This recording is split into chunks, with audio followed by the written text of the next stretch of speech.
नमस्कार विद्यार्थियों। हम मनोभौतिकी की समस्याओं का अध्ययन कर रहे थे। मनोभौतिकी की समस्याओं के अंतर्गत हमने पिछले अध्याय में उद्दीपक समानता का अध्ययन किया। इन्हीं समस्याओं को अध्ययन करते हुए आज के अध्याय में हम क्रम निर्धारण या ऑर्डर डिटर्मिनेशन की समस्या का अध्ययन करेंगे। विद्यार्थियों, जैसा कि नाम से ही व्यतीत हो रहा है कि क्रम निर्धारण या ऑर्डर डिटर्मिनेशन का तात्पर्य है कि किसी भी वस्तु, उद्दीपक या किसी भी चीज़ को का क्रम निर्धारण करना। और क्रम निर्धारण करने का तात्पर्य है कि एक से शुरू करते हुए वस्तुओं को या व्यक्ति को नंबर देना। विद्यार्थियों, उद्दीपकों का जब हम क्रम निर्धारण करते हैं तो उनका क्रम निर्धारण विशेषताओं के आधार पर या जो उनकी कैरेक्टरिस्टिक्स है उसके आधार पर किया जाता है। पर यह जो क्रम निर्धारण है, आप देखेंगे कि विशेषताओं के अलावा निर्धारक जो है, जो व्यक्ति क्रम दे रहा है उसकी दृष्टि पर भी निर्भर करता है। इसको उदाहरण से हम इस तरह समझ सकते हैं कि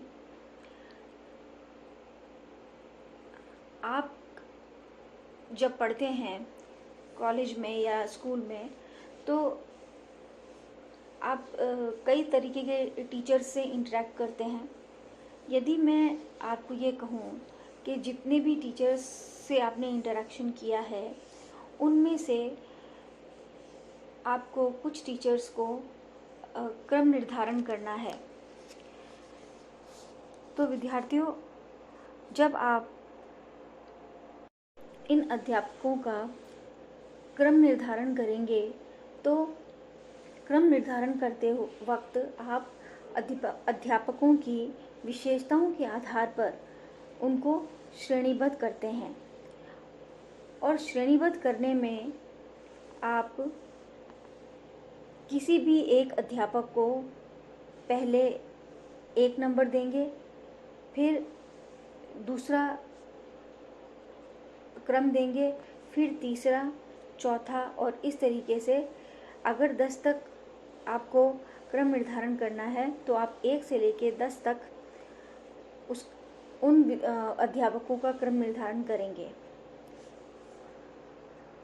आप जो क्रम निर्धारण कर रहे हैं अध्यापकों का, वह आप किसी भी विशेषता के आधार पर क्यों ना करें, पर जो आपकी भावनाएं हैं, जो आपके आत्मपरक अनुभव हुए हैं इन अध्यापकों से, इनका प्रभाव भी आपके क्रम निर्धारण पर अवश्य पड़ेगा। तो इस प्रकार की जो समस्याएं आती है क्रम निर्धारण में, इसके लिए मनोभौतिकी की विधियों का सहारा लेना पड़ता है। तो विद्यार्थियों, आपको यह स्पष्ट हो गया होगा कि ऑर्डर डिटर्मिनेशन या क्रम निर्धारण में हम जब क्रम निर्धारण करते हैं या ऑर्डर डिटर्मिनेशन करते हैं तो उस वक्त उद्दीपक की विशेषताओं के साथ साथ जो निर्धारक है उसकी इमोशंस और उसके अनुभव या एक्सपीरियंसेस भी उस पर इफ़ेक्ट डालते हैं या प्रभाव डालते हैं। मनोभौतिकी की अब हम नेक्स्ट समस्या का अध्ययन करने जा रहे हैं और इस समस्या का नाम है समान मध्यांतर या इक्वल इंटरवल्स। मनोभौतिकी की समस्याओं में समान मध्यांतर भी एक मुख्य समस्या है।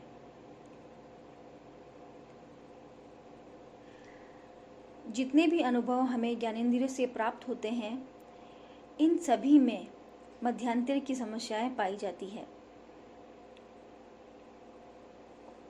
और ज़्यादातर ये समस्याएं मनोवैज्ञानिक मापन और मूल्यांकन के क्षेत्र में पाई जाती है, क्योंकि जो अधिकांश परीक्षण होते हैं उसके निर्माण और विकास के समान मध्यांतरों अथवा इकाइयों का निर्धारण करना होता है।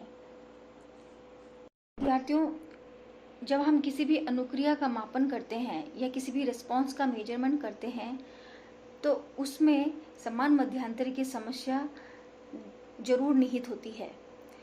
जैसे मैं आपको एग्जाम्पल दूं कि आपके पास यदि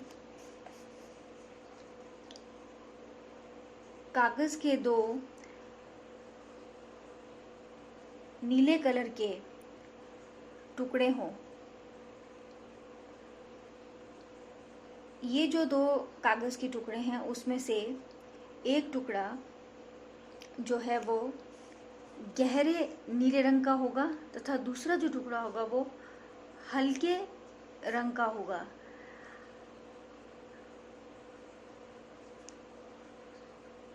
अब मैं आपको इन दोनों जो कलर के टुकड़े हैं, एक डार्क कलर का ब्लू कलर में है और एक लाइट कलर ब्लू कलर में है, यदि इन दोनों टुकड़ों को मैं और जो ब्लू कलर की वेरिएशंस हैं जो थोड़े कम लाइट ब्लू हैं, कुछ थोड़े और डार्क ब्लू हैं, पर जो मैंने 2 टुकड़े दिए हैं उनसे थोड़े कम और थोड़े ज़्यादा हैं, उसमें अगर मैं इन दोनों को मिक्स कर देती हूँ और आपसे ये कहती हूँ कि आप 2 टुकड़े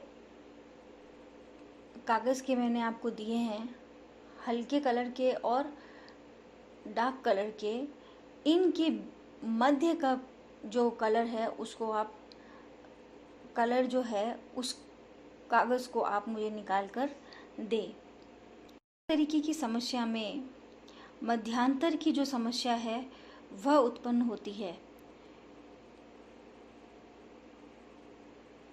प्रकार की समान मध्यांतर की समस्या का अध्ययन करने के लिए भी मनोभौतिकी की विधियों का सहारा लेना पड़ता है।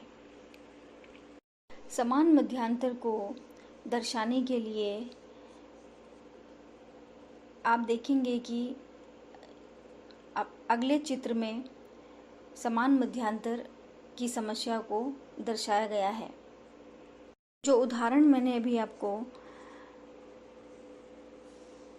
ब्लू कलर के जो 2 कागज़ के टुकड़ों के बारे में बताया, उसको किस तरीके से प्रदर्शित किया जाएगा वह इस चित्र में दिखाया गया है।